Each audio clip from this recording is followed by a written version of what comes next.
Question 8ci says use the graph to find the root of the equation y equals 2x squared minus x minus 4. So we know how to find the root of our graph. The root of our graph is where the curve hits the x-axis. So looking at this, if we zoom in to our graph, if you look closely at our graph, we'll see that at this point, the graph hits the x-axis on this side, takes a turn and hits the x-axis on this other side. So there are 2 points at which the graph makes contact or intercepts the x-axis. So we have it at this point. The first point is somewhere lower than -1, because here we have our 0, we have our -1, heading towards -2. And looking at all these smaller lines, we have 10 of them. 1 divided by 10, since there are 10 lines, 1 divided by 10 will give you 0.1. So each of these lines is 0.1. So you have 0.1, 0.2, 0.3, 0.4, 0.5, 0.6, all the way. As stated, zooming into the graph, you see that at that point, as discussed earlier, this is the point where the curve hits the x-axis on this side and on this side. And the points are, this is -1, this is going to be -1.2. First point is x is equal to -1.2, and the second value is, now this is 1, we'll go 1.1, 1.2, 1.3, 1.4, 1.5, 1.6, and x is also 1.6. So our values for the roots of equation are -1.2 and x is 1.6. Question 8cii says use the graph to find the value of x for which y increases as x increases. So understanding this question means you find the values for x for which y increases as x increases. You know, x increased, if you look at our graph, the table we have here, x was going from -3 to -2 to -1 to 0, 1 to 3 as an increase in x.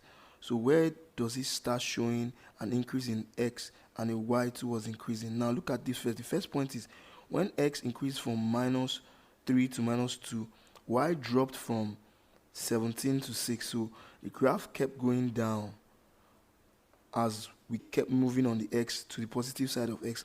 As x increased, y at this point was dropping until a particular point where it picks up and starts to rise. So as x increased, y somewhere starting from this point started increasing. A closer look at the graph, we'll see at this point, at this particular point, y started increasing as x was increasing to the positive. So we'll mark the point. Since we are looking for the range, we'll mark it straight up and we'll discover it is somewhere at, this is 0, and we'll know it's 0.1, 0.2, 0.3. So as x increased, y started increasing at 0.3, this particular point, 0.3. And it goes up and kept increasing until it got to the last point on the graph, which is 0.3, which is here, which is at x is 3. So we see that this is where we have our point. Our point for the range or the values of x, where we have our increase with y increase, as x increase and y increase, starts from 0.3 and goes right up to 3. Since it starts from 0.3, our answer is therefore x is greater than or equal to 0.3 and also less than or equal to 3. So it ranges from 0.3 up to 3, 0.3, 0.4, and so on up to 3. Our last question for question 8, which is 8cii. Use the graph to find the minimum point of y. The minimum point of y is the lowest point on the graph at y. Looking at our graph, the lowest point is actually below -4. So we have the lowest point on the graph is actually somewhere below -4. So let's take a closer look at our graph. So we have it somewhere below, the first line below -4. The lines in between, you can calculate them by counting them all. You count them 1, 2, 3, 4, 5.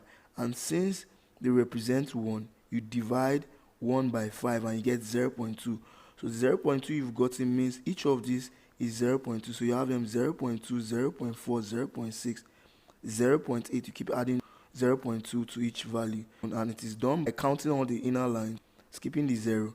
Since there are 5 of them and you have this particular point to represent 1, so you divide 1 by 5. So you get 1 divided by 5 will give you 0.2.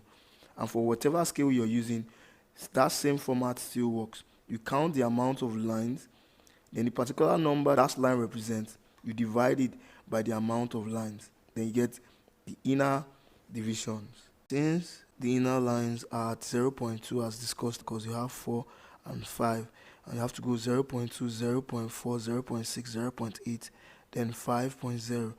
So the minimum value for y is actually minus 4.2.